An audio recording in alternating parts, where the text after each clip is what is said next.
Ziyoda, sen to'g'ri aytgan ekansan. Qattan ham shu Murodga ishondim.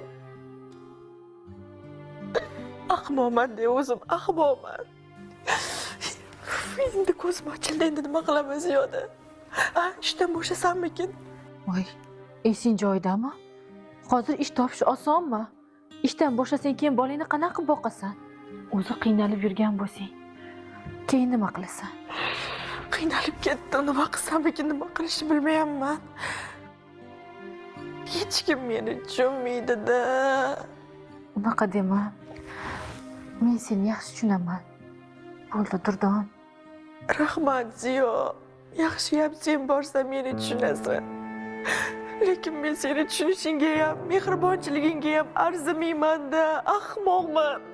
Bo'ldi, Durdon, yig'lamagin. Ering bilan gaplashib yarashib olsang hammasi yaxshi bo'lardi. Endi kech Ziyo.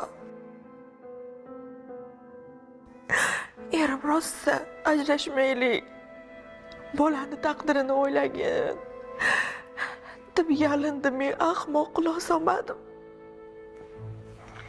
Ahmoqligim hayotga yengil qaraganim uchun bu gaplariga ko'nmadim.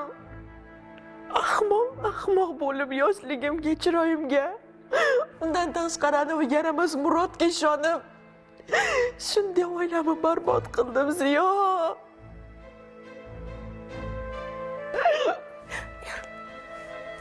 Erim uylanayotgan ekan Ziyo.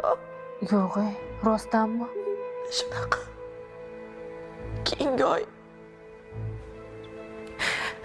oy uylanayotgan ekan. Hamma ayb o'zimda. O'zimni baxtsiz deb o'ylab, shunday baxtimdan ayrilib qoldim.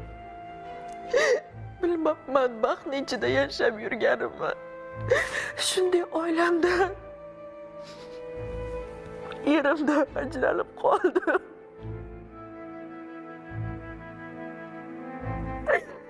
Bularni qadriga yetmadim Ziyo.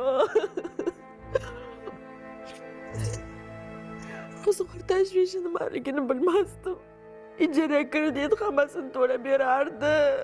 Bolani xarajatlariga ham men bosh qotirmagandim shu paytgacha. Birgina qaynotamga mehr berish, erimga shirin gapirish menga og'irlik qildi, bilasanmi? Shuni ham qilmadim. Buncha ahmoqman. Shunchalar ham xudbin bo'lamanmi? Sen ham qancha gapirding, birorta gapingni olmadim.